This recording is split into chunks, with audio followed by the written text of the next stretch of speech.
1979 সালের ডিসেম্বরের শেষ দিক। আফগানিস্তানের কমিউনিস্ট সরকারকে রক্ষা করতে সেদেশে ঢুকে পড়ল সোভিয়েত সেনাবাহিনী।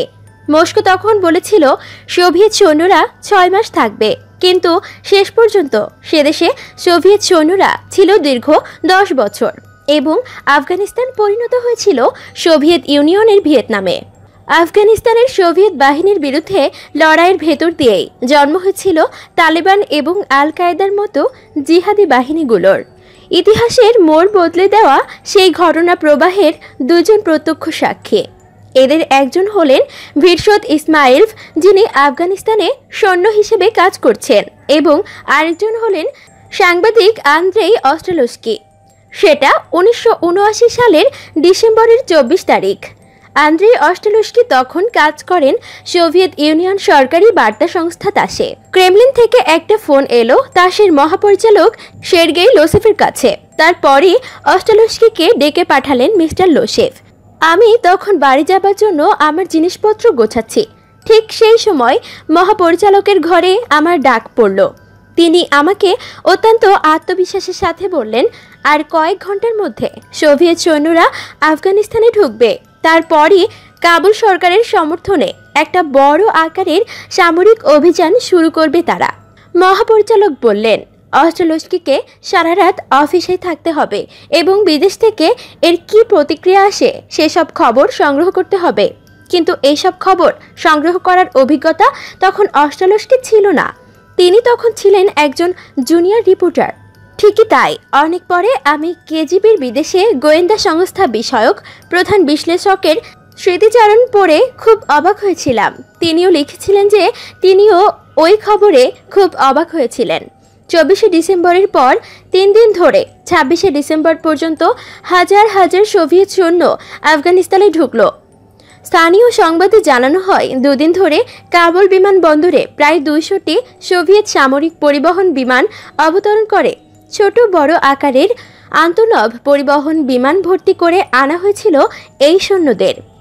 মস্কো থেকে অনেক দূরে সোভিয়েত প্রজাতন্ত্র দাগেস্তানে রেডিওতে আফগানিস্তানে সৈন্য পাঠানোর ঘোষণাটি শুনিয়েছিলেন এক তরুণ শিক্ষক, ডিয়ারস্লাভ ইসমাইলভ। ব্যাপারটা ছিল এই রকম যে সোভিয়েত সেনাবাহিনী সবসময় দুনিয়ার কোথাও না কোথাও যুদ্ধ করছিল। এই সম্পর্কে তথ্য পাওয়া যেত খুবই কম, বলেছিলেন ইসমাইলভ। মনে আছে, আমাদের শুধু বলা হয়েছিল আমরা শুধু আফগানের সাহায্য করছি, রাস্তা, স্কুল ও হাসপাতাল পুনর্নির্মাণ করছি। সামরিক অভিযানের কোনো উল্লেখ ছিল না। তাদের শত্রুদের সম্বোধন করা হতো ডাকাত বলে, এবং তাদের হাত থেকে আফগান জনগণকে রক্ষা করছি আমরা, এটাই বলা হয়েছিল। এর মধ্যে মস্কোতে তাসের অফিসে অস্ট্রালস্কিকে আফগানিস্তান সংক্রান্ত নিউজ ডেস্কের দায়িত্ব দেওয়া হলো, কারণ তারা আফগানিস্তানের ভাষাদারি এবং পশতু বলেন ও বোঝেন এমন বিশেষজ্ঞ পাচ্ছিলেন না। তাসের ভেতরে কোনো তথ্য প্রকাশের আগে তাকে নানা পর্যায়ের ভেতর দিয়ে যেতে হতো। অনেক তথ্যই তারা জানতে পারতেন না, যা সেন্সর করা নয়। সাধারণ মানুষের সেটা জানার কোনো উপায় ছিল না। সেগুলো যেত পলিট ব্যুরোর কাছে বা অন্য কোনো ঊর্ধ্বতন কর্মকর্তার কাছে। এভাবেই একদিন অস্ট্রালস্কিকে পাঠানো হলো স্থানীয় পার্টি কর্মকর্তাদের এসব তথ্য সম্পর্কে একটা ব্রিফিং দেওয়ার জন্য। হ্যাঁ, আমি তাদের বলেছিলাম যে আফগানিস্তানের প্রেসিডেন্ট হাফিজুল্লাহ আমিন, যাকে সোভিয়েত কমান্ডারেরা হত্যা করেছিল, এবং তারপর এক মদ্যপ কেজিবি এজেন্ট বাবরা কারমাল একটা সংখ্যালঘু সরকারের ভেতরেও সংখ্যালঘু একটা অংশের নেতা ছিলেন, কিন্তু সোভিয়েত ইউনিয়ন তার উপরেই নির্ভর করছিল। কিন্তু আফগানিস্তান তখন ছিল বিশ্বের সবচেয়ে সমস্যা সংকুল দেশ। তার কথায় পার্টি কর্মকর্তাদের যে প্রতিক্রিয়া হয়েছিল তাও ছিল অপ্রত্যাশিত। আমরা শ্রোতারা একেবারেই হতভম্ব হয়ে গেলাম, কারণ সোভিয়েত সংবাদপত্রে তারা যা পড়েছিলেন আমার কথা ছিল তার সম্পূর্ণ বিপরীত। তারা আমাকে দোয়া দিতে লাগলেন, আমাকে লক্ষ্য করে নানা বিদ্রুপপ্রাপ্ত কথা বলতে লাগলেন। আমাকে আমার বক্তৃতা সংক্ষিপ্ত করতে হলো। আমি ভয় পেয়ে গিয়েছিলাম। আমি দৌড়াতে শুরু করলাম। সত্যি সত্যি দৌড়িয়ে তাস অফিসে ঢুকলাম। বসের সাথে দেখা করলাম। তাকে বললাম আমি ভয় পাচ্ছি যে তারা আমার নিন্দা করবে, আর তারপর আপনি আমাকে বরখাস্ত করবেন। আমাকে হয়তো গ্রেফতারও করা হতে পারে। আমি আসলে খুব ভয় পেয়ে গিয়েছিলাম। তারা বলল দেখা যাক, আমরা যা করতে পারি করব। তারা তাই করেছিল, কিন্তু পার্টির লোকেরা সত্যি ঘটনা জানতেই চাইছিল না, সোভিয়েত নেতারাও চাইছিল না। ফলে যুদ্ধ চলতেই থাকলো। প্রথম 6 মাস, তারপর 1 বছর, 2 বছর, 4 বছর। মার্কিন যুক্তরাষ্ট্র আর সোভিয়েত ইউনিয়নের মধ্যে যে স্নায়ু চলছিল তার বাস্তব যুদ্ধক্ষেত্র হয়ে উঠল আফগানিস্তান। মস্কো আর আমেরিকা উভয়ই তাদের পোস্টকেদের দিয়ে এ যুদ্ধ চালাতে লাগলো। বাণের জলের মতো অস্ত্র ঢুকতে লাগলো আফগানিস্তানে। সোভিয়েত ইউনিয়নে 1985 সাল নাগাদ নতুন নেতা হলেন মিখাইল গর্বাচেভ। তিনি বুঝতে পারছিলেন এ যুদ্ধে কোনোদিনই জয় আসবে না।